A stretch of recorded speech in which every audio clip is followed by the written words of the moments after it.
Earlier this year, a Chinese company acquired the nickel assets of Anglo American in Brazil for $500 million.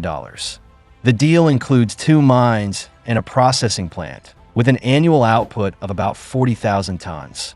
According to the original plan, the transaction was set to be officially completed within the next 2 months.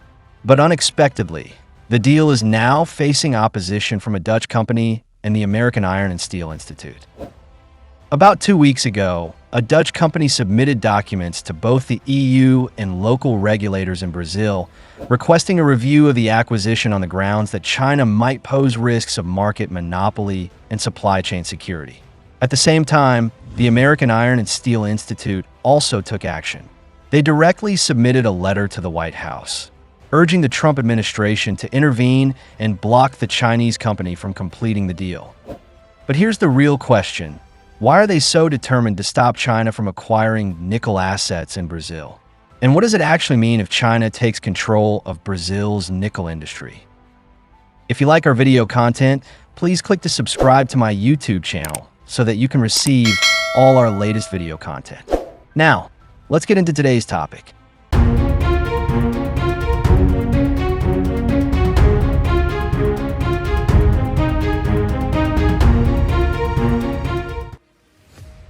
In daily life, you've probably never paid much attention to nickel, but in reality, it's almost everywhere around us. Nickel is a silvery white, shiny metal that's both hard and tough. Its biggest feature is that it can significantly improve the strength, ductility, and corrosion resistance of steel. That's why today, about 70% of the world's nickel is used in the stainless steel industry.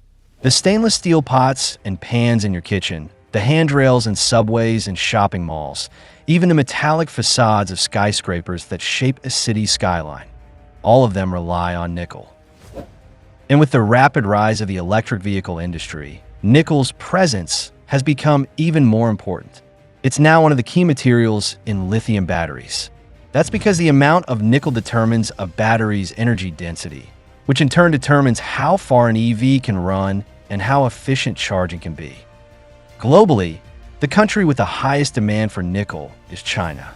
According to public data, China produces 1.4 billion tons of steel annually. In 2024 alone, steel exports reached 110 million tons, accounting for about 24% of global steel trade. And in the new energy vehicle sector, China's growth in recent years has also been among the strongest worldwide. In 2024, China produced 12.8 million new energy vehicles, exporting them to more than 70 countries. But whether it's battery manufacturing or high-performance steel production, all of it depends on nickel. To sustain such a massive industrial system, China's annual nickel demand is in the tens of millions of tons. The problem, however, is that domestic reserves of this critical metal are actually quite limited, far from enough to meet demand. This means China has no choice but to look globally for more stable, long-term sources of supply. And the most direct and effective approach is to keep acquiring nickel mining assets overseas. The world's proven nickel reserves are currently estimated at around 95 million tons, concentrated mainly in a handful of countries. Indonesia holds the largest share, both in reserves and production, accounting for about 1/5 of the global total. Australia comes next, with roughly 20%. Brazil ranks third, with reserves making up about 16%. For over a decade, Indonesia has been one of China's most stable and important partners in securing nickel resources. As early as 2015, China and Indonesia launched their first project together, investing $600 million to build a facility with an annual output of 300,000 tons of ferronickel.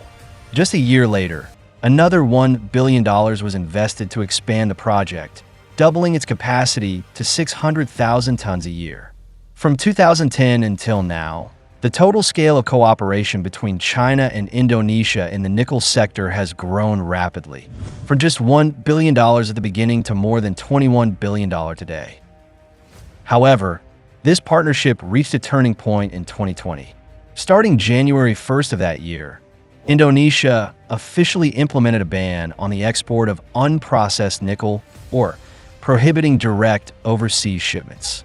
This policy forced many companies that had relied on Indonesian or imports to restructure their operations and begin building smelting plants locally. Today, most of Indonesia's nickel refining projects are funded and powered by Chinese steel, nickel, and battery manufacturers. By partnering with local firms through joint ventures, they have established a wide range of processing facilities across the country. According to a report by the U.S. think tank C4ADS, Chinese shareholders now control more than 75% of Indonesia's nickel refining capacity. But at this point, China's focus is no longer limited to Indonesia. Its attention has already shifted to another resource-rich nation, Brazil. As of now, Brazil's nickel reserves are estimated at about 5.2 million tons, with an annual output of around 40,000 tons. These resources are mainly concentrated in the southeastern states of Mato Grosso and Parana. In February this year, a Chinese company called MMG officially signed an agreement to acquire Anglo American's entire set of nickel assets in Brazil for $500 million. The deal covers two operating ferronickel projects, Barro Alto and Codemin, as well as two projects still under construction or pending development, Jacaré and Morro Sembon. According to the agreement, MMG has already paid $350 million upfront, with the remaining $150 million to be settled upon completion of the transaction. Currently, the acquisition is under regulatory review and is expected to close within the next 2 months. For China, this investment aligns perfectly with its strategic interests. On one hand, it opens access to South America's resource-rich market. On the other, it positions China early in the global new energy supply chain at a time when nickel prices are relatively low. From a business standpoint, this looks like a win-win and a natural transaction for both parties. But now, another bidder is trying to block the deal. So what's really going on here?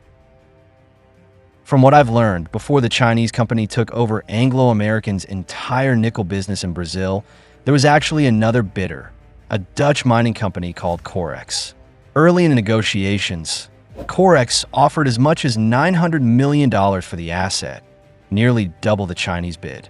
But to everyone's surprise, Anglo American still chose China's MMG, rather than accepting Corex's higher offer.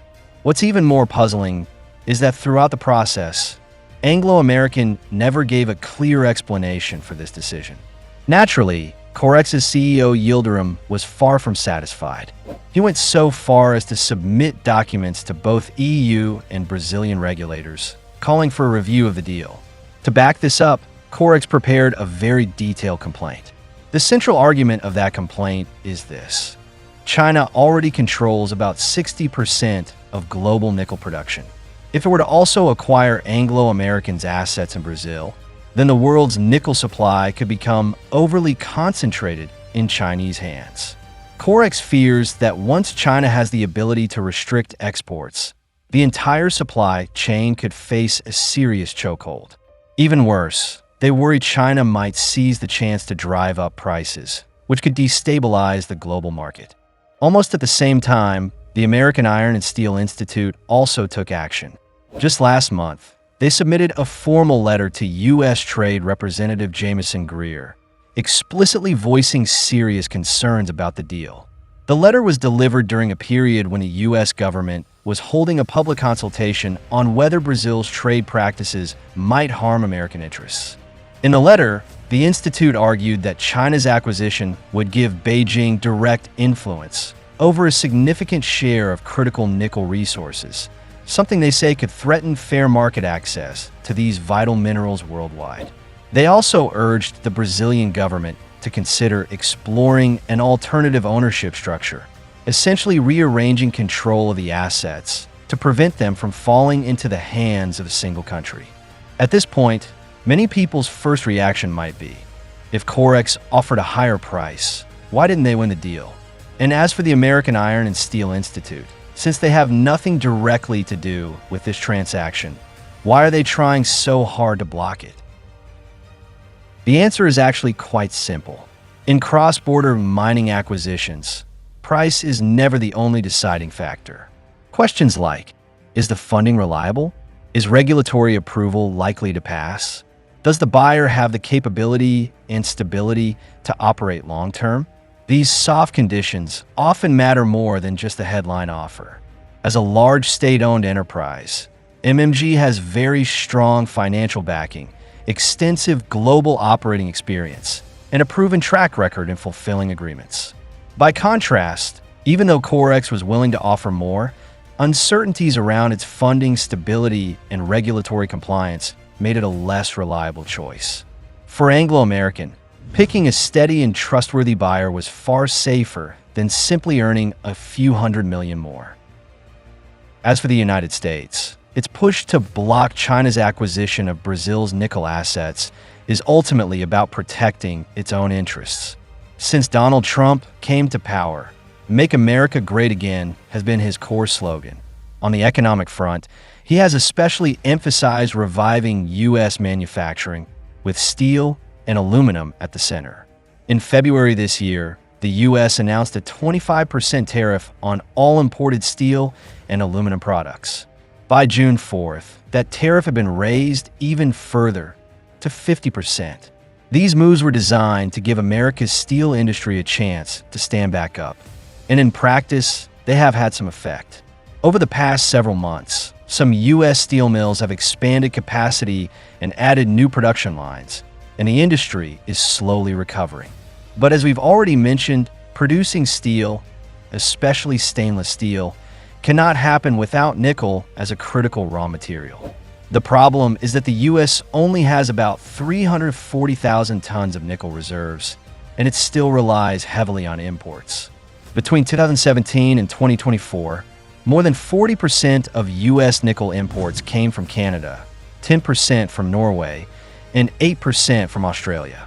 Now, if the U.S. can block this deal, or even directly step in to take over the assets, it would not only secure more nickel resources for itself, but also undercut China, the world's largest steel producer. In other words, it's a two birds with one stone strategy. Over the past decade, geopolitics has largely revolved around oil and natural gas. But in the coming decade, critical metals like nickel, lithium, and cobalt are very likely to become the new strategic battleground.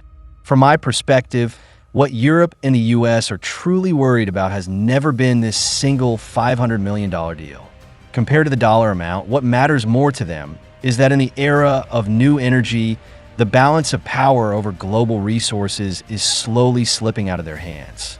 And in this process, China has been steadily advancing its global strategy.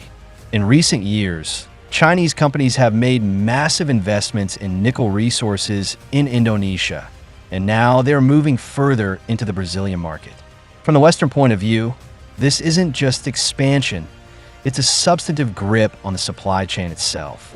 After all, whoever controls nickel essentially holds the key switch to the entire new energy industry chain. And that, perhaps, is what Europe and the US are truly concerned about. To not miss out on our future projects and news updates, please make sure you subscribe to our channel and turn on notifications. We will continue to provide you with more exciting and interesting content.